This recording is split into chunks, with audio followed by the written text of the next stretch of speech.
Hello दोस्तों, स्वागत है आप सभी का हमारे इस यूट्यूब चैनल लर्न विथ विकास राही में।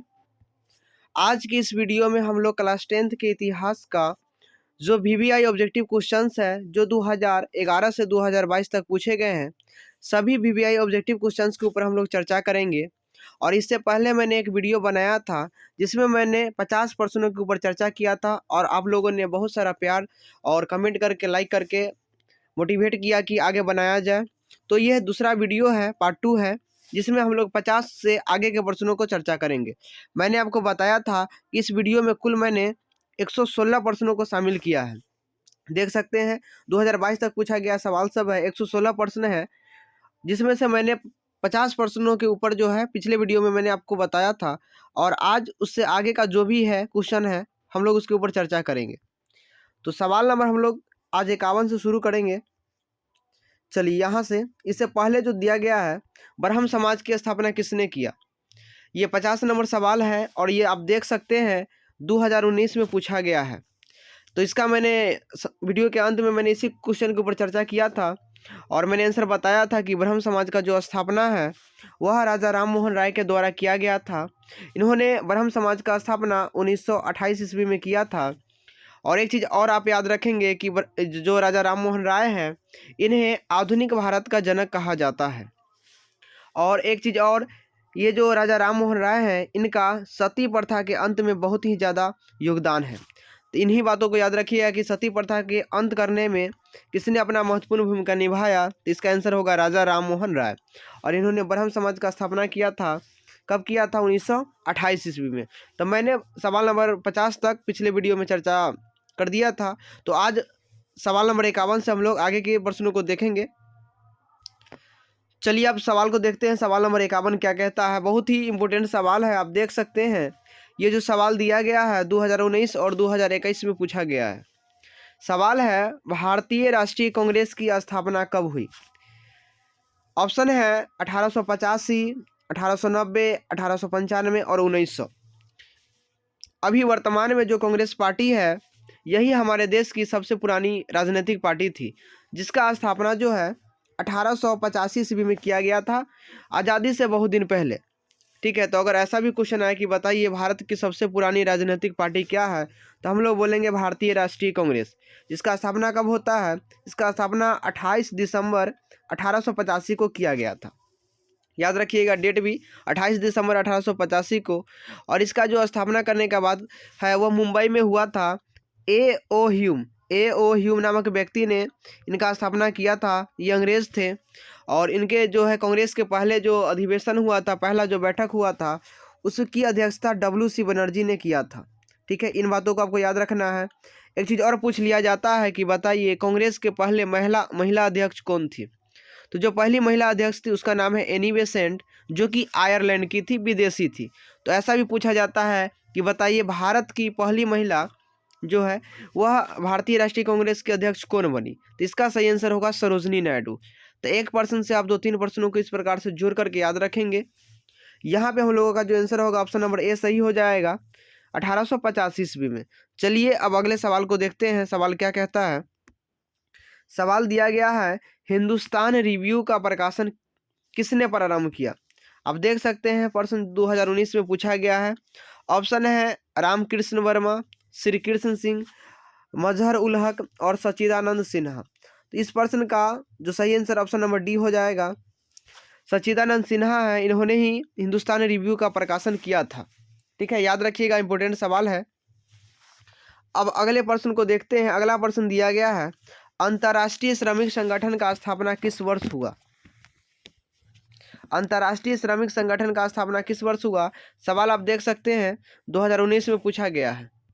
2019 में सवाल पूछा गया है। ऑप्शन है 1917, 1919, 1921 और 1923। तो जो अंतर्राष्ट्रीय श्रमिक संगठन है इसको इंग्लिश में ILO बोला जाता है, इंटरनेशनल लेबर ऑर्गेनाइजेशन। तो ILO का जो स्थापना हुआ था यह 1919 ईस्वी में किया गया था। याद रखिएगा, अंतर्राष्ट्रीय श्रमिक संगठन का स्थापना कब हुआ, 1919 ईस्वी में हुआ था। और एक चीज़ और याद रखना है कि अंतर्राष्ट्रीय मजदूर दिवस हम लोग 1 मई को मनाते हैं। इस बात को भी आपको याद रख लेना है, इम्पोर्टेंट क्वेश्चन है। इन दोनों बातों को आप याद रखिएगा। चलिए अब अगले क्वेश्चन की तरफ बढ़ते हैं। आगे का सवाल है, कागज का आविष्कार किस देश में हुआ। मैंने ये जो कागज का आविष्कार वाला चैप्टर है, 8वां चैप्टर प्रेस, संस्कृति और राष्ट्रवाद, जो कि इतिहास का लास्ट चैप्टर है, इसके ऊपर मैंने एक वीडियो बनाया है। बहुत सारे लोग आप में से देख भी चुके हैं, और जो लोग नहीं देखे हैं उसे अच्छे से देख करके समझ लेंगे। मैंने पूरे चैप्टर को अच्छे से एक्सप्लेन किया है वीडियो में। तो कागज का आविष्कार किस देश में हुआ, सवाल 2019 का पूछा गया है।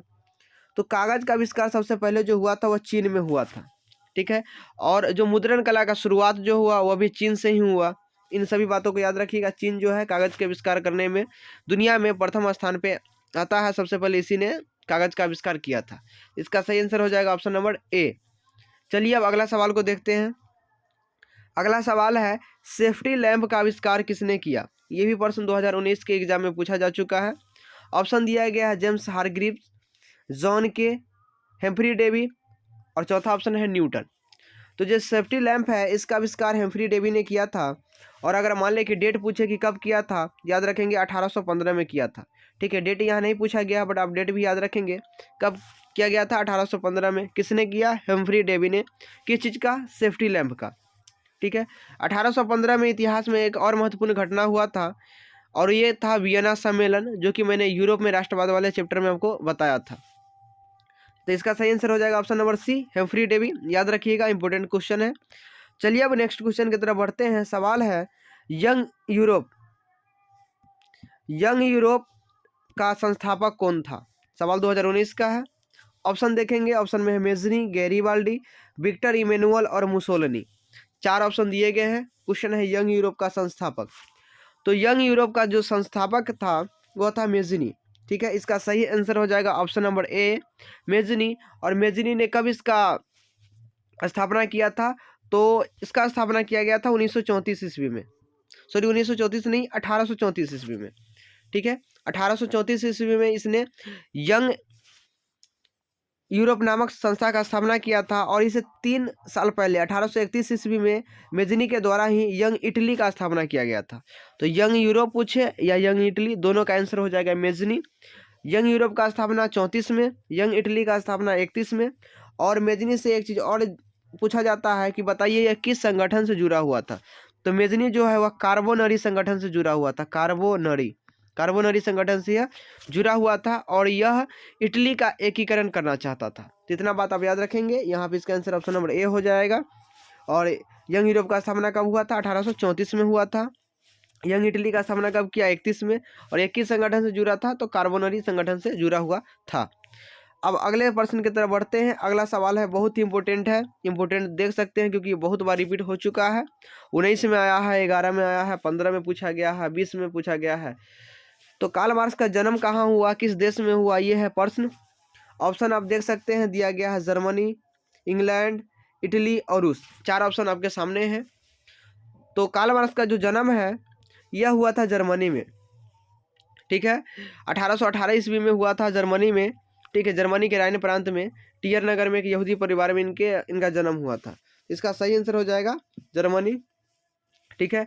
और ये कार्ल मार्क्स को वैज्ञानिक समाजवाद का जनक माना जाता है। वैज्ञानिक समाजवाद का जनक इनको कहा जाता है। इनके द्वारा लिखा हुआ पुस्तक बहुत ही प्रसिद्ध है, जिसका नाम है दास कैपिटल। तो अगर क्वेश्चन पूछा जाए कि बताइए दास कैपिटल नामक पुस्तक के लेखक कौन है, तो आप बताएंगे कि इनके जो लेखक है वह है कार्ल मार्क्स। और इनको वैज्ञानिक समाजवाद का जनक भी माना जाता है, किन्हें, कार्ल मार्क्स को। सवाल इंपॉर्टेंट है, याद रखिएगा। जन्म कहाँ हुआ था, जर्मनी में हुआ था। अब अगले प्रश्न की तरफ बढ़ते हैं। अगला सवाल है, जालियांवाला बाग हत्याकांड कब हुआ, ठीक है। सवाल 2019 के एनुअल एग्जाम में, 2011 और 2019 के कंपार्टमेंटल में पूछा गया है। ऑप्शन है आपके सामने, 13 अप्रैल 1919, 14 अप्रैल 1919, 15 अप्रैल 1919 और 16 अप्रैल 1919। तो ये आप में से लगभग सभी विद्यार्थियों को पता होगा कि जो जालियांवाला बाग हत्याकांड हुआ था, यह पंजाब के अमृतसर शहर में जो जालियांवाला बाग था वहाँ यह हत्याकांड हुआ था। और यह हत्याकांड 13 अप्रैल 1919 को किया गया था, ठीक है। काल बैसाखी का दिन था, और जो अंग्रेजों के द्वारा रॉलेट एक्ट लाया गया था। इसी के विरोध में लोग जो है शांतिपूर्ण तरीके से आंदोलन कर रहे थे, धरना दे रहे थे, जिसपे ओ डायर नामक जो जनरल था उन्होंने गोली चलाने का आदेश दिया और जिसमें बहुत सारे लोगों की जान चली गई, जिसे जलियांवाला बाग हत्याकांड कहते हैं। और ये जलियांवाला बाग कहाँ है, तो ये पंजाब के अमृतसर में है। जो पंजाब राज्य है इसका जो अमृतसर है, अमृतसर यहीं पे, अमृतसर यहीं पे क्या है, जलियांवाला बाग है, जहाँ पे हत्याकांड हो गया था, बहुत सारे लोग मारे गए थे। और ये घटना कब की है, 13 अप्रैल 1919 की है। याद रखिएगा, इंपॉर्टेंट क्वेश्चन है। चलिए अब नेक्स्ट क्वेश्चन की तरफ बढ़ते हैं। अगला सवाल आपके सामने है इस प्रकार से, सविनय अवज्ञा आंदोलन किस यात्रा से शुरू हुआ? ठीक है, सवाल देख सकते हैं 2019 में, 20 में और 21 में कंटिन्यू पूछा गया है, तो हो सकता है कि 23 में भी आपसे पूछ लिया जाए ये सवाल। ऑप्शन देखेंगे, पहला ऑप्शन दिया गया है 1920 भुज, दूसरा 1930 अहमदाबाद, तीसरा है 1930 रंपा और चौथा है 1930 दांडी। तो अगर हम लोग सही आंसर की बात करेंगे, इसका सही आंसर हो जाएगा ऑप्शन नंबर डी, 1930 दांडी। ठीक है, दांडी यात्रा के बाद से ही क्या हुआ कि जो सविनय अवज्ञा आंदोलन था ये शुरू हो गया। और ये दांडी यात्रा किसने शुरुआत किया था, ये महात्मा गांधी ने, एमजी यानी महात्मा गांधी ने शुरू किया था। और कब, 12 मार्च को, 12 मार्च 1930 को इन्होंने अपनी यात्रा शुरू किया। और दांडी जो है समुद्र के किनारे है, वहाँ पहुँचते पहुँचते 6 अप्रैल लग गया। ठीक है, तो इतने दिनों में इन्होंने क्या किया, लगभग 24 दिनों में इन्होंने लगभग 250 किलोमीटर का दूरी तय किया पैदल। और इसी को हम लोग सविनय अवज्ञा आंदोलन की शुरुआत मानते हैं। इसका उद्देश्य था सरकार के द्वारा जो नमक पे टैक्स लगाया गया है उस नमक कानून को तोड़ना।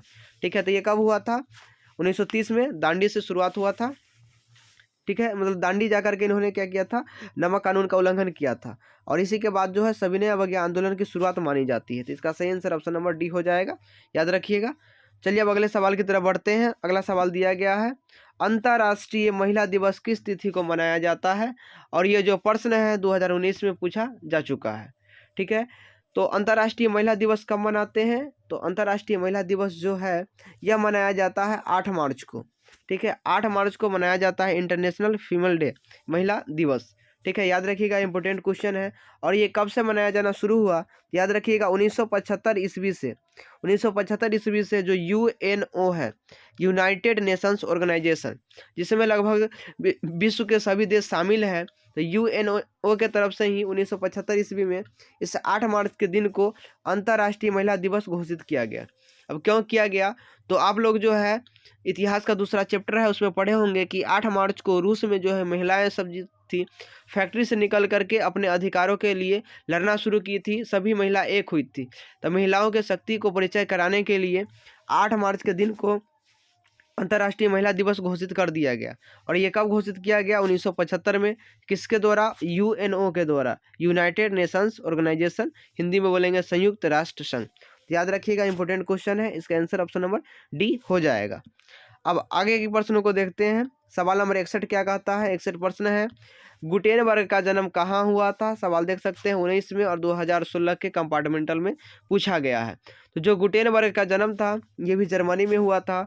और इसने क्या किया था, आधुनिक तरीके से जो मुद्रण कला है इसका शुरुआत किया था। और गुटेनबर्ग के द्वारा पूछा जाता है कि बताइए सबसे पहले किस पुस्तक की छपाई हुई? तो गुटेनबर्ग ने सबसे पहले बाइबल की जो है प्रकाशन किया था, सबसे पहले बाइबल को इसने छापा था। इस प्रश्न को याद रखिएगा, ये कहाँ का था, जर्मनी का था। चलिए अब अगले प्रश्न को देखते हैं। अगला है, वेदों की ओर लौटो का नारा किसने दिया? ठीक है, 2019 का क्वेश्चन है। ऑप्शन है स्वामी विवेकानंद, रामकृष्ण परमहंस, राजा राम मोहन राय और स्वामी दयानंद सरस्वती। तो वेदों की ओर लौटो का जो नारा है ये स्वामी दयानंद सरस्वती का है। ठीक है, इनके बारे में आप जानते होंगे, इनका जो जन्म है गुजरात राज्य के टंकारा नामक गांव में हुआ था। और इन्होंने क्या किया था, आर्य समाज का स्थापना किया था। ठीक है, वीडियो के शुरुआत में मैंने ब्रह्म समाज के बारे में बताया था, जिसका स्थापना राजा राम मोहन राय करते हैं। और ये जो आर्य समाज है इसका स्थापना 1875 ईस्वी में स्वामी दयानंद सरस्वती के द्वारा किया गया। ठीक है, आर्य समाज इंपोर्टेंट है। और इन्होंने एक नारा दिया था जिसको बोलते हैं वेदों की ओर लौटो। ठीक है, तो वेदों की ओर लौटो का नारा किसने दिया, स्वामी दयानंद सरस्वती। और इनके मरने के बाद इनके जो शिष्य थे इनके द्वारा स्वामी दयानंद सरस्वती के नाम पे एक स्कूल खोला गया, जिसे हम लोग आजकल DAV स्कूल के नाम से जानते हैं। DAV का फुल फॉर्म होता है दयानंद एंग्लो वैदिक, यानी इसमें क्या है कि अंग्रेजी माध्यम में भी शिक्षा दी जाती है और वैदिक शिक्षा भी दी जाती है। और ये दयानंद सरस्वती के नाम पे इसका नाम रखा गया है DAV। ठीक है, तो इंपॉर्टेंट क्वेश्चन है, याद रखिएगा। वेदों की उलटों का नारा किसने दिया? स्वामी दयानंद सरस्वती ने दिया। अब अगले प्रश्न को देखते हैं। अगला सवाल है, अंकोर वाट के मंदिर का निर्माण किस शासक के द्वारा करवाया गया था? सवाल 2019 का है। ऑप्शन है सूर्यवर्मन द्वितीय, नरोत्तम सिंहानुक, कोवांग और इनमें से कोई नहीं। 4 ऑप्शन है। सवाल 2019 का है, इंपॉर्टेंट क्वेश्चन है। तो ये जो अंकोर वाट का मंदिर है, यह राजा सूर्यवर्मन द्वितीय के द्वारा करवाया गया था। यह एक हिंदू शासक था। और ये अंकोर वाट का मंदिर है कहाँ? तो ये कंबोडिया में है। कंबोडिया में। एक चीज़ और आपसे पूछा जाता है कि बताइए कंबोडिया की राजधानी क्या है? तो कंबोडिया की राजधानी नाम पेन है। ठीक है, याद रखिएगा, नाम पेन बहुत बार पूछा जाता है, इंपॉर्टेंट क्वेश्चन है। और सूर्यवर्मन द्वितीय जो है, इसी के द्वारा अंकोर वाट के मंदिर का निर्माण किया गया था। और अंकोर वाट में जो मंदिर है वो भगवान विष्णु का मंदिर है। इन सभी बातों को आपको याद रखना है। ठीक है, इसका सही आंसर ऑप्शन नंबर ए हो जाएगा। चलिए अब आगे के प्रश्न को देखते हैं। अगला सवाल है, टीपू सुल्तान कहाँ के शासक थे? सवाल 2019 का है। ऑप्शन है मैसूर, शिमला, कश्मीर और इनमें से कोई नहीं। तो जो टीपू सुल्तान है, इनका जो शासन था ये था मैसूर में।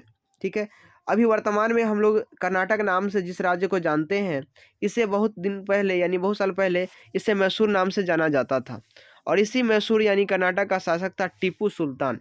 ठीक है, ऑब्जेक्टिव क्वेश्चन है, पूछ लिया जाता है, याद रखेंगे। अब नेक्स्ट क्वेश्चन है, वियना कांग्रेस कब हुआ था? इसके बारे में मैंने बहुत बार चर्चा किया है पिछले वीडियो में भी, और इसमें भी मैंने एक बार बताया है कि जो वियना सम्मेलन है या वियना कांग्रेस है, यह 1815 ईस्वी में हुआ था। जब 1815 ईस्वी में वाटरलू की लड़ाई होती है, वाटरलू की लड़ाई, जिसमें नेपोलियन बोनापार्ट जो है, जो कि फ्रांस का शासक था, इसकी जब हार हो जाती है तो जो जीते हुए देश रहते हैं, और जीते हुए देश में कौन कौन रहते हैं? तो रूस होते हैं, पर्सा होते हैं, ऑस्ट्रिया होते हैं, इंग्लैंड रहते हैं। इन सभी देशों ने ऑस्ट्रिया की राजधानी वियना में एक सम्मेलन करते हैं, जिसे वियना सम्मेलन या वियना कांग्रेस का नाम दिया गया। और इसकी जो अध्यक्षता है वह ऑस्ट्रिया के चांसलर मेटरनिख के द्वारा किया जाता है। तो इन प्रश्नों को मैंने बहुत बार रिपीट किया है, तो आपको याद भी होगा। और साथ में अब ये भी बताएंगे कि अगर आप जानते थे और पहले से इसमें से, तो कितना क्वेश्चन आपको आता था। वीडियो कैसा लग रहा है ये भी कमेंट करके बताएंगे, और चैनल पे अगर नए हैं तो सब्सक्राइब कर देंगे। अब आगे के प्रश्न को देखते हैं। अगला सवाल क्या कहता है? सवाल आपके सामने इस प्रकार से है, फ्रैंकफर्ट की संधि पर हस्ताक्षर कब हुआ? सवाल 2021 और 20 दोनों बार पूछा गया है, इंपॉर्टेंट क्वेश्चन है। ऑप्शन की बात करें, ऑप्शन है 1864, 1866, 1870 और 1871। ये 4 ऑप्शन आपके सामने दिए गए हैं। तो फ्रैंकफर्ट की जो संधि है यह 1871 में हुआ था। ठीक है, कब हुआ था फ्रैंकफर्ट की संधि? 1871 में। और अगर आपसे ये पूछ लिया जाता कि बताइए किसके बीच हुआ था, तो ये हुआ था पर्सा और फ्रांस के बीच। ठीक है, फ्रांस का नाम तो आप लोग जानते हैं, फ्रांस अभी भी एक देश है। ये पर्सा क्या है? तो जो जर्मनी देश है, इसी का सबसे शक्तिशाली जो राज्य था उसका नाम था पर्सा। और पर्सा के नेतृत्व में ही जर्मनी का एकीकरण होता है। और पर्सा का जो शासक रहता है विलियम प्रथम, यही पूरे जर्मनी का शासक बनता है। और पर्सा का जो प्रधानमंत्री रहता है, चांसलर रहता है, जिसका बिस्मार्क नाम रहता है, उसी के नेतृत्व में क्या होता है, 1866 में सिडोवा का युद्ध होता है ऑस्ट्रिया के साथ, जिसमें ऑस्ट्रिया की हार होती है। और 1870 में फ्रांस के साथ सेडोन का युद्ध होता है, जिसमें क्या होती है, फ्रांस की हार हो जाती है। तो फिर फ्रांस और पर्सा के बीच एक समझौता होता है, एक संधि होता है, जिसे फ्रैंकफर्ट की संधि कहते हैं। और ये कब होता है? 1871 में होता है, याद रखिएगा। और पूछा जाए किसके बीच हुआ, तो याद रखेंगे पर्सा और फ्रांस के बीच। चलिए अब अगले क्वेश्चन को देखते हैं। अगला क्वेश्चन है, दास कैपिटल के लेखक कार्ल मार्क्स है। दास कैपिटल का प्रकाशन किस वर्ष हुआ? यानी इसमें एक क्वेश्चन का आंसर दिया गया है, और आपसे पूछा जाए कि बताइए दास कैपिटल के लेखक कौन है, तो बताएंगे कार्ल मार्क्स। तो यहाँ ये नहीं पूछा है कि लेखक कौन है, बल्कि ये पूछा गया है कि दास कैपिटल का प्रकाशन किस वर्ष हुआ, यानी इसे किस वर्ष छापा गया था। तो जो दास कैपिटल पुस्तक है, इसका प्रकाशन किया गया था 1867 में। ये तो डेट है, इसे याद रखिएगा, इसमें विशेष समझाने की जरूरत है नहीं। चलिए अब अगला क्वेश्चन देखते हैं। अगला क्वेश्चन है, बहुत ही इंपॉर्टेंट क्वेश्चन है। सवाल है, सिपाही विद्रोह कब हुआ? सवाल 2020 का है, पूछा गया है। ऑप्शन में दिया गया है, 4 ऑप्शन है आपके सामने, 1855, 1857, 1885 और 1887। तो सिपाही विद्रोह जो है यह 1857 में हुआ था। इसका सही आंसर ऑप्शन नंबर बी हो जाएगा। और ये जो 1857 में विद्रोह हुआ था, यह 10 मई 1857 को जो है इस क्रांति की शुरुआत होती है सिपाही विद्रोह की। इस सिपाही विद्रोह को सैनिक विद्रोह भी कहते हैं। इसे भारत की प्रथम स्वतंत्रता संग्राम भी इसे कहा जाता है।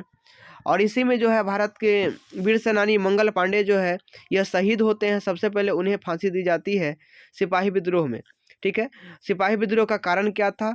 तो जो अंग्रेजों के द्वारा बंदूक प्रयोग किए जाते थे, नए वाले बंदूक, उसमें जो गोली लगी होती थी, गोली पे कारतूस लगा होता था जो कि गाय और सूअर के चर्बी से बना होता था। इसी के विरोध में हिंदू और मुसलमानों ने विद्रोह किया था 1857 में, जिसे सिपाही विद्रोह का नाम दिया गया। तो ये आपके सिलेबस का हिस्सा है नहीं, इसलिए मैं इस पर विशेष चर्चा नहीं करता हूँ। अगर आप 12th क्लास में जाएंगे और अगर आपका इतिहास विषय रहेगा तो आप उसे अच्छे से, इस चैप्टर को, सिपाही विद्रोह को अच्छे से समझ पाएंगे, किस प्रकार से हुआ, कैसे इसका प्रभाव रहा, इन सभी बातों को। तभी हम लोग केवल आंसर की तरफ अगर बढ़े तो हम लोग का आंसर हो जाएगा ऑप्शन नंबर बी 1857। इसे प्रथम स्वतंत्रता संग्राम भी कहते हैं, इससे आज़ादी की प्रथम लड़ाई भी कहते हैं। और ये कब हुआ था? 1857 में। कौन सा विद्रोह? सिपाही विद्रोह। अब अगले प्रश्न की तरफ बढ़ते हैं। अगला सवाल है, वाष्प चालित रेल इंजन का आविष्कार किसने किया था? सवाल 2020 का है। ऑप्शन है Abraham Darby, James Watt, George Stephenson और रॉबर्ट फुल्टन। तो वाष्प चालित जो रेल इंजन है इसका आविष्कार किया गया था जेम्स वाट के द्वारा। ठीक है, जेम्स वाट ही ने क्या किया था? सबसे पहले वाष्प चालित रेल इंजन का आविष्कार किया था। ऑप्शन नंबर 20 का सही है। अब अगले प्रश्न की तरफ बढ़ते हैं। अगला सवाल है, मुंबई में प्रथम सूती कपड़ा मिल किस वर्ष स्थापित किया गया? सवाल 2020 का है। ऑप्शन आपके सामने है 1854, 1885, 1907 और 1914। ये जो जितने भी डेट हैं सभी डेट इंपॉर्टेंट है, क्योंकि इस सभी डेट में कुछ ना कुछ जो है महत्वपूर्ण चीज़ें हुई है। तो अगर हम लोग इस प्रश्न का आंसर की बात करेंगे, प्रथम सूती कपड़ा मिल और कहाँ? मुंबई में। तो ये जो है स्थापना किया गया था 1854 ईस्वी में। सबसे पहले भारत में जो है 1854 ईस्वी में मुंबई में जो है काबस जी दादाभाई डाबर के द्वारा जो है सूती कपड़े की मिल की स्थापना की गई थी। इससे पहले कलकत्ता में स्थापना किया गया था, लेकिन वहाँ सफल नहीं रहा। इसका सही आंसर हो जाएगा 1854, ऑप्शन नंबर ए। अगर हम लोग 1885 की बात करें तो मैंने वीडियो के शुरुआत में बताया था कि इसमें 1885 में कांग्रेस का स्थापना हुआ। अगर 1907 का बात किया जाए तो 1907 में जो है वह Tata hydro electric power station यानी टाटा लौह इस्पात उद्योग का स्थापना हुआ था। ठीक है, और 1914 की बात करें तो 1914 में क्या था कि भारत में पहला कोयला उद्योग का स्थापना हुआ था। तो इन सभी बातों का आप याद रखिएगा। और खोंड विद्रोह जो भी है यह भी 1914 ईस्वी में किया गया था। चलिए अब अगले प्रश्न की तरफ बढ़ते हैं। अगला प्रश्न दिया गया है, मार्टिन लूथर कौन थे? 2020 का सवाल है। ऑप्शन है दार्शनिक, राजनीतिज्ञ, धर्म सुधारक और समाज सुधारक। तो ये जो मार्टिन लूथर थे ये धर्म सुधारक थे।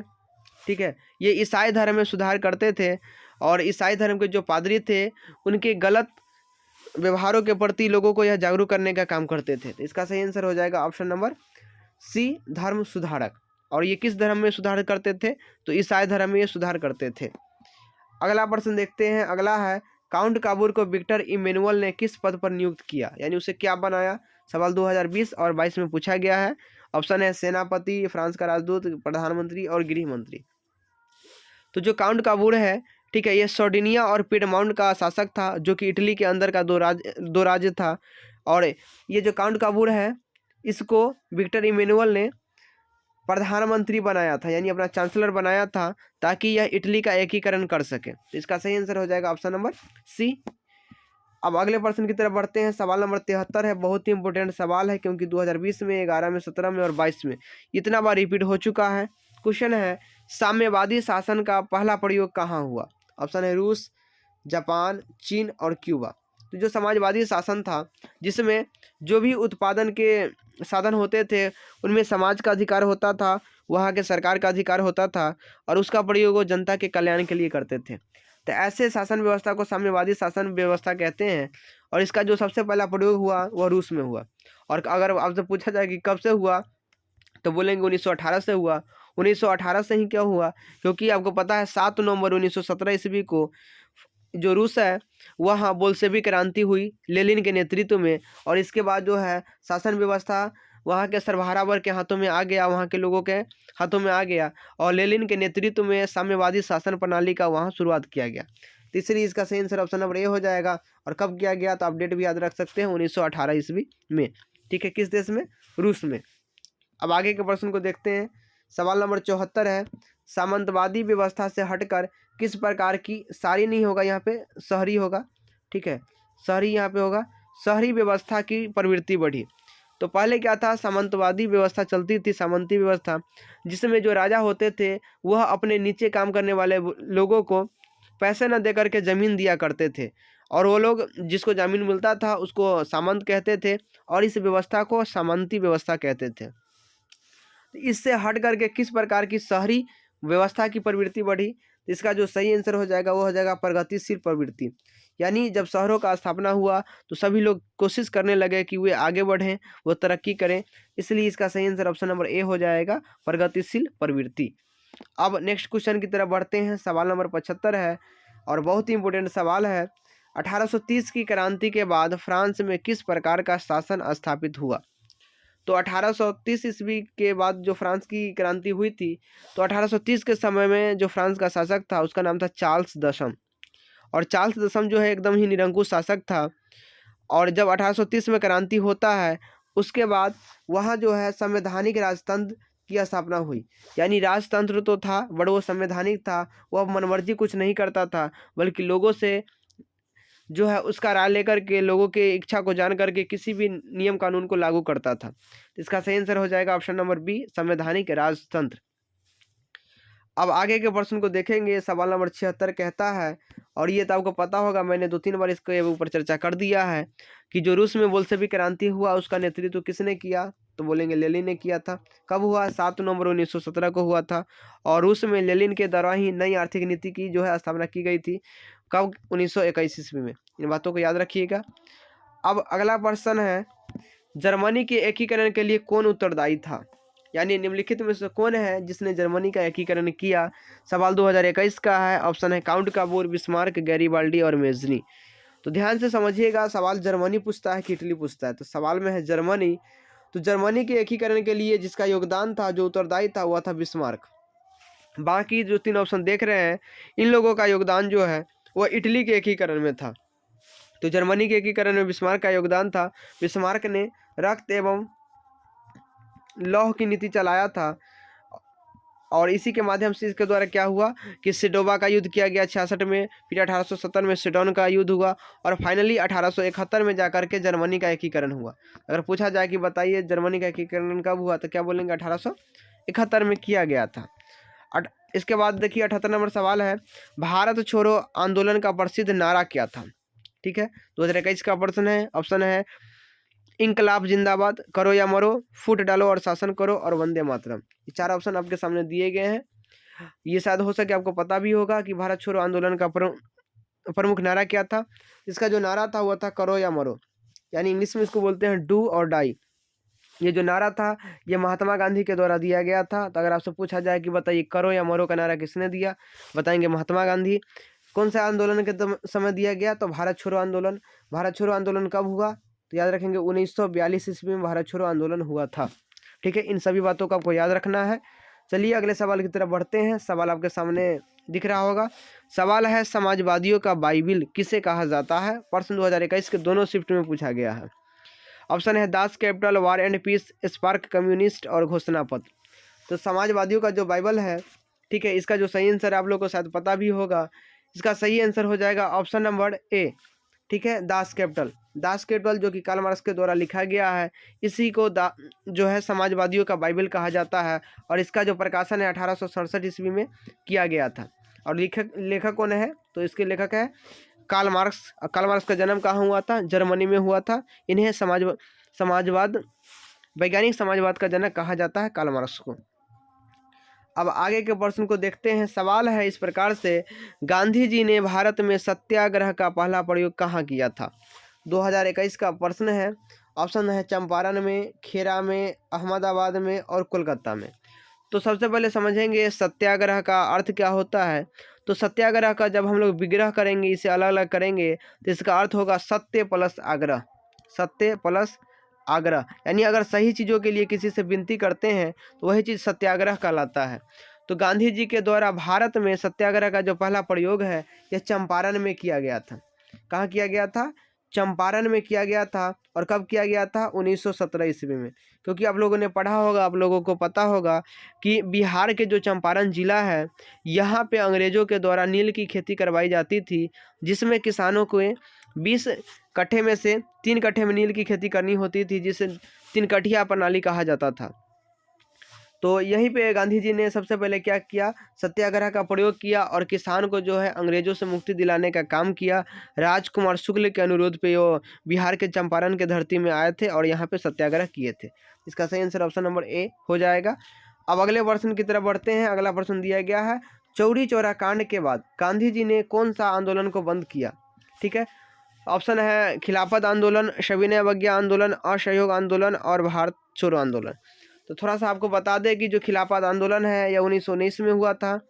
जो सविनय अवज्ञा आंदोलन है यह 1920 में हुआ था। असहयोग आंदोलन जो है सविनय अवज्ञा आंदोलन जो है 1930 में हुआ। असहयोग आंदोलन 1920 में हुआ और भारत छोड़ो आंदोलन 1942 ईस्वी में हुआ था। ठीक है, और ये चौरी चौरा कांड कब हुआ? ये जो चौरी चौरा कांड है यह 1922 ईस्वी में हुआ था। 5 फरवरी 1922 ईस्वी को हुआ था। और इस घटना के बाद क्या हुआ? जो 1920 में उन्होंने असहयोग आंदोलन को शुरुआत किया था, उस असहयोग आंदोलन को महात्मा गांधी के द्वारा बंद कर दिया गया। ऑप्शन नंबर बी होगा। अब ये चौरी चौरा कांड क्या है? तो 5 फरवरी 1922 ईस्वी को जो लोगों का भीड़ था वह आंदोलन करते हुए उत्तर प्रदेश के गोरखपुर जिले के चौरी चौरा नामक थाने से गुजर रहा था। जहाँ पे क्या हुआ कि भीड़ है एक थाने में आग लगा दिया, जिसमें 22 पुलिसकर्मी जो अंग्रेज थे सभी लोग मारे गए। और इसी घटना को चौरी चौरा कांड कहते हैं, जिसके बाद गांधी जी ने इस आंदोलन को बंद करने का निर्णय लिया। इसका सही आंसर ऑप्शन नंबर सी हो जाएगा। अब अगले प्रश्न की तरफ बढ़ते हैं। सवाल है आपके सामने, अंतर्राष्ट्रीय मजदूर दिवस कब मनाया जाता है? ये शायद हमको लगता है कि 2 बार रिपीट हो चुका है। यह 1 मई को मनाया जाता है और 8 मार्च को अंतर्राष्ट्रीय महिला दिवस मनाया जाता है। ठीक है, तो इसका सही आंसर ऑप्शन नंबर सी होगा। अंतर्राष्ट्रीय मजदूर दिवस कब मनाते हैं? 1 मई को। और एक और सवाल था कि अंतर्राष्ट्रीय मजदूर का मुख्यालय है वह कहाँ है?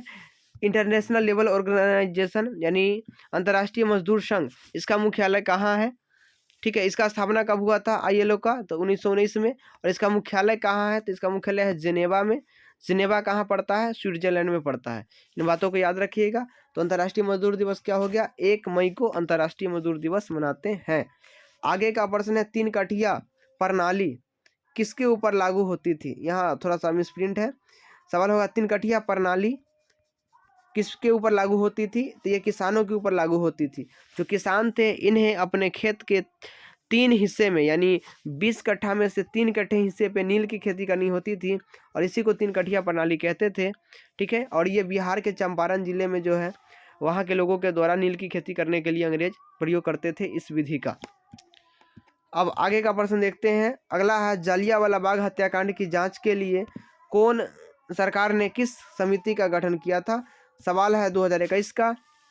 ऑप्शन आपके सामने है, हंटर समिति, डायर समिति, मोंटेग्यू समिति एंड चेम्सफोर्ड समिति। तो जालियांवाला बाग हत्याकांड है, वीडियो में आप एक प्रश्न के माध्यम से आप लोग समझे होइएगा कि जो हुआ था 13 अप्रैल 1919 को हुआ था।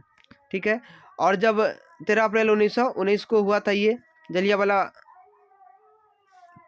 1 मिनट दोबारा लिख देते हैं, रुक जाइए। 13 अप्रैल 1919 को 13 अप्रैल 1919 को जालियांवाला बाग हत्याकांड हुआ था। जिसके बाद क्या हुआ कि सरकार ने जांच करने के लिए जब भारत के लोगों ने दबाव डाला कि इस प्रकार से गलत हुआ है, भारत के निर्दोष लोगों को यहाँ पे जान से मारा गया है, तो इस पर क्या हुआ, जो अंग्रेज सरकार थे इन्होंने जांच करने के लिए एक समिति बनाया था जिसे हंटर समिति का नाम दिया गया। इसका सही आंसर ऑप्शन नंबर ए हो जाएगा, हंटर समिति। और ये जालियांवाला बाग हत्याकांड कब हुआ? 13 अप्रैल 1919 को। इस पर गोली चलाने का आदेश कौन दिया था? General O Dyer. और जनरल ओ डायर को मारने का काम किसने किया था? तो याद रखिएगा कि पंजाब के थे एक उद्धम सिंह उनका नाम था, जिन्होंने क्या किया, जनरल ओ डायर को मारने का काम किया इंग्लैंड में जाकर के। ठीक है, तो इन बातों को याद रखना है। अब नेक्स्ट प्रश्न की तरफ बढ़ते हैं। अगला सवाल आपके सामने इस प्रकार से है। सवाल है कि किस घटना के विरोध में महात्मा गांधी ने कैसर ए हिंद की उपाधि त्याग दी? ये जो सवाल है ऊपर वाले सवाल से रिलेटेड है, संबंधित है। इसका सही आंसर हो जाएगा जलियांवाला बाग हत्याकांड। जब जलियांवाला बाग हत्याकांड 13 अप्रैल 1919 को हो गया और इसमें बहुत सारे निर्दोष लोग मारे गए, तो इसी घटना के विरोध में महात्मा गांधी दुखी होकर के इन्हें कैसर ए हिंद की उपाधि जो अंग्रेज के द्वारा दिया गया था, इसको इन्होंने त्याग दिया, लौटा दिया। तो इसका सही आंसर हो जाएगा ऑप्शन नंबर बी। चलिए अब अगले प्रश्न को देखते हैं। अगला सवाल है, जर्मनी के एकीकरण का वास्तुकार कौन था? ठीक है, सवाल में थोड़ा सा भाषा को घुमा के पूछा गया है। वास्तुकार का मतलब किसने रूपरेखा तैयार किया जर्मनी को एक करने के लिए? इसका जो सही आंसर हो जाएगा ऑप्शन नंबर डी हो जाएगा, बिस्मार्क। इसने रक्त एवं लौह की नीति चलाया, विभिन्न देशों के साथ युद्ध लड़ा और युद्ध में जीत करके जर्मनी का एकीकरण किया। इसका सही आंसर ऑप्शन नंबर डी हो जाएगा। अब नेक्स्ट प्रश्न को देखते हैं। सवाल है, इटली और जर्मनी के एकीकरण के विरुद्ध में कौन सा देश था? ऑप्शन है इंग्लैंड, रूस, ऑस्ट्रिया और पर्सा। तो जो इटली और जर्मनी है उसके एकीकरण के विरुद्ध में एक ही देश था और वह है ऑस्ट्रिया। क्योंकि जो ऑस्ट्रिया का चांसलर था मेटरनिख, उसका मानना था कि जो पुरानी वाली व्यवस्था है वही सही है और ये नए प्रकार का यानी देशों का एकीकरण नहीं होने देना चाहता था। इसे लगता था कि अगर कमज़ोर देश रहेंगे तो उसके ऊपर हम लोग शासन कर सकते हैं। इसका जो विरोध में था वो ऑस्ट्रिया था। ऑप्शन नंबर सी इसका सही है। सवाल नंबर 88 को देखते हैं। 88 सवाल है, कार्ल मार्क्स की पुस्तक का नाम क्या है? 2022 का सवाल है। ऑप्शन है Das Kapital, communist manifesto, option number C है दोनों, और चौथा है इनमें से कोई नहीं। तो जो कम्युनिस्ट मैनिफेस्टो है, ठीक है, इसे समाजवादियों का घोषणा पत्र भी कहा जाता है। समाजवादियों का घोषणा पत्र, इसे हिंदी में बोला जाता है घोषणा पत्र। ठीक है, तो इसका जो सही आंसर हो जाएगा ऑप्शन नंबर सी हो जाएगा। ये दोनों पुस्तकों को कार्ल मार्क्स ने लिखने का काम किया। दास कैपिटल ये अकेले लिखे थे और कम्युनिस्ट मैनिफेस्टो जो है ये कार्ल मार्क्स और इनके जो दोस्त थे एंगेल्स, दोनों के साथ मिलकर के इन्होंने इस पुस्तक का प्रकाशन किया था। इसका सही आंसर ऑप्शन नंबर सी हो जाएगा। अगले प्रश्न की तरफ बढ़ते हैं। अगला सवाल दिया गया है, हिंद चीन में बसने वाले फ्रांसीसी को क्या कहते हैं? तो जो हिंद चीन में रहने वाले फ्रांसीसी होते थे इन्हें कहा जाता था कोलोन। ऑप्शन नंबर सी सही है। और याद रखिएगा कि हिंद चीन में 3 देश आते हैं, वियतनाम, लाओस और कंबोडिया, जिसपे फ्रांस का कब्जा था और फ्रांस से आज़ादी के लिए हिंद चीन के लोगों ने संघर्ष किया। फिर अंत में आकर के फ्रांस के लोग को वहाँ से बाहर निकाला और हिंद चीन को आज़ादी मिली। अगला प्रश्न देखते हैं। अगला सवाल है, भारतीय समाचार पत्रों के मुक्तिदाता के रूप में कौन गवर्नर जनरल विख्यात है? और ये सवाल 2022 में पूछा गया है।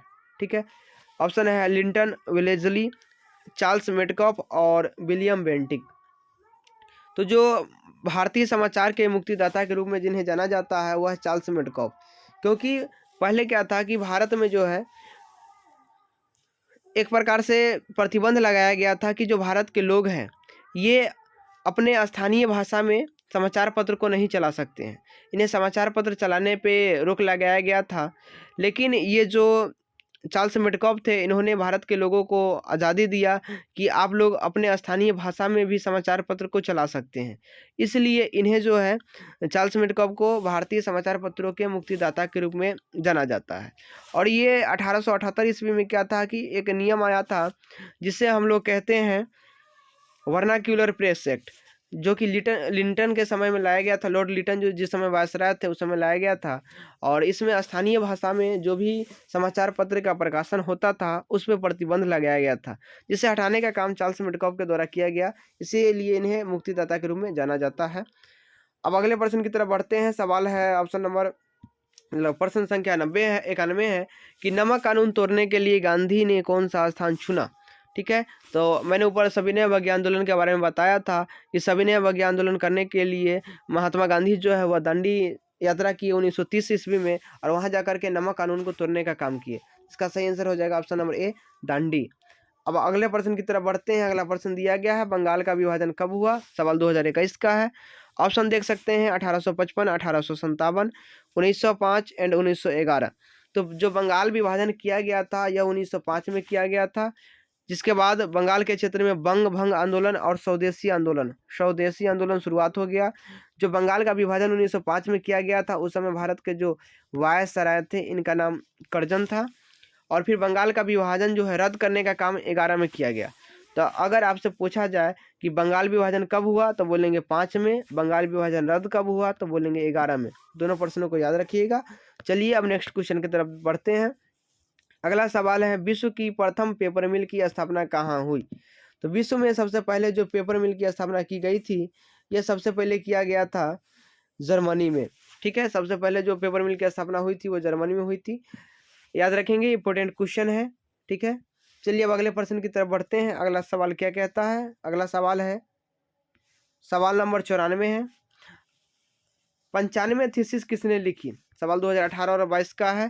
तो जो 95 थीसिस है, इसके लेखक है मार्टिन लूथर। और ये मार्टिन लूथर क्या थे? तो ये धर्म सुधारक थे, ईसाई धर्म में सुधार करते थे। इन्हीं के द्वारा अपने विचारों को 95 थीसिस नामक पुस्तक में जो है प्रकाशित किया गया, छापा गया, लोगों को बताया गया। सही आंसर हो जाएगा ऑप्शन नंबर ए। ठीक है, याद रखेंगे। चलिए अब नेक्स्ट क्वेश्चन देखते हैं। सवाल दिया गया है, मीरात उल अखबार के संस्थापक कौन थे? 2022 का है। ऑप्शन है मनमोहन घोष, खान अब्दुल गफ्फार खां, मौलाना अबुल कलाम आज़ाद और राजा राम मोहन राय। तो मीरातुल अखबार जो है वह राजा राम मोहन राय के द्वारा चलाया गया था। ठीक है, और ये फारसी भाषा में इनका जो है ये संपादन करते थे। ठीक है, राजा राम मोहन राय, याद रखिएगा, इंपोर्टेंट क्वेश्चन है। चलिए अब अगले प्रश्न की तरफ बढ़ते हैं। अगला सवाल है, सविनय अवज्ञा आंदोलन के समय भारत के वायसराय कौन थे? ठीक है, तो वायसराय का पद भारत में जो है सबसे बड़ा पद होता था। और जिस समय सविनय अवज्ञा आंदोलन हुआ 1930 ईस्वी में, इस समय जो भारत के वायसराय थे उनका नाम था लॉर्ड इरविन। ठीक है, और आपको पता होगा कि महात्मा गांधी और लॉर्ड इरविन के बीच 1931 ईस्वी में दिल्ली में एक समझौता होता है, जिसे गांधी इरविन पैक्ट या दिल्ली समझौता कहते हैं। इस समय जो भारत के वायसराय थे इनका नाम था लॉर्ड इरविन, याद रखिएगा। नेक्स्ट क्वेश्चन की तरफ बढ़ते हैं। सवाल है, जेनेवा समझौता कब हुआ? तो जेनेवा समझौता 1954 ईस्वी में हुआ था। ठीक है, अमेरिका के बीच में और वियतनाम के बीच में। और इसी के बाद वियतनाम को जो है दो भागों में बांट दिया गया, उत्तरी वियतनाम और दक्षिणी वियतनाम। ठीक है, याद रखिएगा, इंपॉर्टेंट सवाल है। अब नेक्स्ट क्वेश्चन की तरफ बढ़ते हैं। सवाल है, विश्व का पहला समाजवादी देश कौन बना? 2011, 17, 20, 22 पूछा गया है। एक और प्रश्न में मैंने बताया था कि जो रूस है यहीं पे सबसे पहले समाजवादी शासन व्यवस्था का प्रयोग किया गया और यही सबसे पहला समाजवादी देश बना। और कब बना? तो 1918 ईस्वी में बना। इसके बाद यहाँ के शासन प्रणाली को समाजवादी या साम्यवादी शासन प्रणाली का नाम दिया गया। अब अगले प्रश्न की तरफ बढ़ते हैं। वियतनाम का एकीकरण कब हुआ? 21-22 में, दोनों शिफ्ट में पूछा गया है। तो मैंने अभी बताया कि जेनेवा समझौता 1854 में हुआ था, जिसके बाद क्या हुआ था कि पूरे वियतनाम को दो भागों में बांट दिया गया। लेकिन आगे चल करके 1975 ईस्वी में वियतनाम का एकीकरण किया गया, यानी दक्षिणी वियतनाम और उत्तरी वियतनाम दोनों को मिलाकर के एक वियतनाम कर दिया गया। अब अगला है, सीमांत गांधी के नाम से किससे जाना जाता है? सवाल 2022 का है। जो खान अब्दुल गफ्फार खां थे इन्हें सीमांत गांधी के नाम से जाना जाता है। ठीक है, याद रखिएगा। अब एक सवाल आपसे है कि ये जो चार ऑप्शन दिए गए हैं, ठीक है, पंडित नेहरू, वल्लभ भाई पटेल और सुभाष चंद्र बोस, इन चारों में से नेताजी के नाम से किन्हें जाना जाता है? अगर आप जानते हैं तो कमेंट करके जरूर बताएं कि नेताजी के नाम से किन्हें जाना जाता है। ऑप्शन में यही है, खान अब्दुल गफ्फार खां, पंडित नेहरू, वल्लभ भाई पटेल एंड सुभाष चंद्र बोस। ठीक है, कमेंट करके जरूर बताइएगा। सवाल नंबर 100 का है, इंपोर्टेंट सवाल है। चलिए अगला सवाल है, मोपला विद्रोह कब हुआ था? 2022 का प्रश्न है, मोपला विद्रोह कब हुआ था, सॉरी कहाँ हुआ था? तो ये केरल राज्य में हुआ, इंपोर्टेंट सवाल है। पावर लूम का आविष्कार किसने किया था? 2022 का प्रश्न है। जो पावर लूम है इसके आविष्कारक है एडमंड कार्टराइट, याद रखिएगा। ये सवाल सीधे पूछ लिया जाता है, तो आप लोग याद रखेंगे कि इसके जो आविष्कारक थे उसका नाम था एडमंड कार्टराइट। अगला सवाल 103 नंबर देखते हैं। प्रश्न है, अंतर्राष्ट्रीय श्रमिक संगठन का मुख्यालय कहाँ है? 22 का सवाल है। तो मैंने बताया था कि जो अंतर्राष्ट्रीय श्रमिक संगठन है इसका स्थापना 1919 में किया गया था और अंतर्राष्ट्रीय मजदूर दिवस 1 मई को बनाया जाता है। और इसका जो मुख्यालय है वह जिनेवा में है। और जिनेवा कहाँ है? तो स्विट्जरलैंड में पड़ता है जिनेवा। ठीक है, याद रखिएगा। चलिए अब अगले प्रश्न की तरफ बढ़ते हैं। ऑप्शन है, रॉबर्ट ओवन कहाँ का निवासी था? 2022 का प्रश्न है। ऑप्शन देख सकते हैं, ब्रिटेन, फ्रांस, रूस और जर्मनी। तो जो रॉबर्ट ओवन था, ठीक है, ये ब्रिटेन का था, यानी इंग्लैंड का था। और ये जो है यूटोपियन समाजवादी इसे माना जाता है। ये समाज के कल्याण के लिए बहुत सारा काम किए थे। इसका सही आंसर ऑप्शन नंबर ए हो जाएगा। अब सवाल नंबर 105 पढ़ते हैं। कंबोडिया की राजधानी क्या है? 2022 का प्रश्न है। ऑप्शन है हनोई, नामपेन, बैंकॉक और ओटावा। तो मैंने एक प्रश्न में बताया था कि अंकोर वाट का जो मंदिर है वह कंबोडिया में है और कंबोडिया की जो राजधानी है वह है नामपेन। इसका ऑप्शन नंबर बी सही है। अगला प्रश्न, किस कानून के विरोध में जलियांवाला बाग में सभा का आयोजन हुआ था? तो मैंने बताया था कि जो रॉलेट एक्ट है, ठीक है, यह सिडनी रॉलेट की अध्यक्षता में आया था 19 मार्च 1919 ईस्वी को, जिसमें सरकार जो है यानी अंग्रेज सरकार जो है किसी भी व्यक्ति को बिना सबूत और वारंट के गिरफ्तार कर सकती थी। इसी कानून के विरोध में क्या था कि लोग जो है आंदोलन कर रहे थे, धरना दे रहे थे, जिसके कारण क्या हुआ कि जलियांवाला बाग हत्याकांड देखने को मिला था। इसका सही आंसर हो जाएगा option number A, Rowlatt act. अगला सवाल 107 नंबर देखते हैं। सवाल है, किसके अनुरोध पर महात्मा गांधी चंपारण गए? 2022 का सवाल है। तो इसके सही आंसर हो जाएगा राजकुमार शुक्ल। इन्हीं के अनुरोध पे ये चंपारण गए, चंपारण में जाके चंपारण सत्याग्रह किए। 1917 ईस्वी में गए थे, याद रखिएगा। चंपारण सत्याग्रह तिनकटिया प्रणाली को खत्म करने के लिए। अब आगे का प्रश्न है, फ्लाइंग शटल का आविष्कार किसने किया था, यानी आविष्कार किसने किया? 2022 का सवाल है। ऑप्शन है हेम्फ्री डेवी, जॉन के, जेम्स एंडरसन और कोई नहीं। तो जो फ्लाइंग शटल है इसके आविष्कारक है जॉन के। इंपोर्टेंट सवाल है, याद रखिएगा। अब अगला प्रश्न को देखते हैं। अगला प्रश्न है, भारत में पहली जूट मिल की स्थापना कहाँ हुई? सवाल 2022 के दोनों शिफ्ट में पूछा गया है। तो भारत में जो पहली जूट मिल का स्थापना हुआ था, ये हुआ था कलकत्ता में, ठीक है। और कब हुआ था? 1914 ईस्वी में प्रथम बार जो है जूट मिल की स्थापना किया गया था। इंपोर्टेंट प्रश्न है। चलिए नेक्स्ट क्वेश्चन की तरफ बढ़ते हैं। सवाल है कि अमृत बाजार पत्रिका के संपादक कौन थे? तो जो अमृत बाजार पत्रिका के संपादक थे, ठीक है, इनका नाम था मोतीलाल घोष, ठीक है। मोतीलाल घोष, इनके द्वारा अमृत बाजार पत्रिका चलाया जाता था, जो कि पहले बंगाली भाषा में छपते थे, लेकिन जब 1878 ईस्वी में लॉर्ड लिटन के द्वारा वर्नाक्यूलर प्रेस आया, जिसके द्वारा स्थानीय भाषा में समाचार पत्र छापने पर प्रतिबंध लगाया गया, तो अमृत पत्रिका बाजार ने रातों रात अपनी जो है भाषा बदल दी। तो इसका सही आंसर ऑप्शन नंबर सी हो जाएगा, मोतीलाल घोष।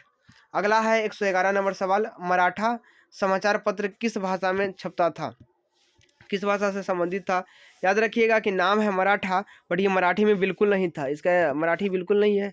इसका सही जो आंसर हो जाएगा, इसका सही आंसर होगा अंग्रेजी। जो मराठा समाचार पत्र था, ये बाल गंगाधर तिलक के द्वारा छापा जाता था और ये अंग्रेजी भाषा में इसका प्रकाशन करते थे। ऑप्शन नंबर ए सही है। अगला देखते हैं, बिहार बंगाल से कब अलग हुआ? तो जो बिहार है इसे बंगाल से अलग किया गया 1912 ईस्वी में, ठीक है। बिहार बंगाल से 1912 में अलग हुआ और बिहार से उड़ीसा 1936 में अलग हुआ, ठीक है। बिहार से जो उड़ीसा है, उड़ीसा, इसे 1936 में अलग किया गया और फिर बिहार से जो झारखंड है उसे 2000 ईस्वी को अलग किया गया, 15 नवंबर 2000 को अलग किया गया था। तो इसका सही आंसर ऑप्शन नंबर ए हो जाएगा। अब अगला प्रश्न है, भारत आने वाले पहले व्यापारी कौन थे? तो जो भारत आने वाले पहले व्यापारी थे, ऑप्शन देख सकते हैं, पुर्तगाली दिया गया है, डच दिया गया है, अंग्रेज है और फ्रांसीसी है। 2022 का प्रश्न है। तो आप लोग को पता ही होगा कि भारत आने वाले जो पहले व्यापारी थे वो पुर्तगाली थे, जो कि 1498 ईस्वी में वास्को डी गामा जो है वह केरल के कालीकट बंदरगाह पे पहुंचते हैं। सही आंसर ऑप्शन नंबर ए हो जाएगा। अब 2-3 सवाल और है। सवाल है, दिसंबर 1929 ईस्वी में किस नदी के तट पर नेहरू जी द्वारा तिरंगा फहराया गया? 2020 का सवाल 22 का सवाल है। ऑप्शन है गंगा, यमुना, रावी और सिंधु।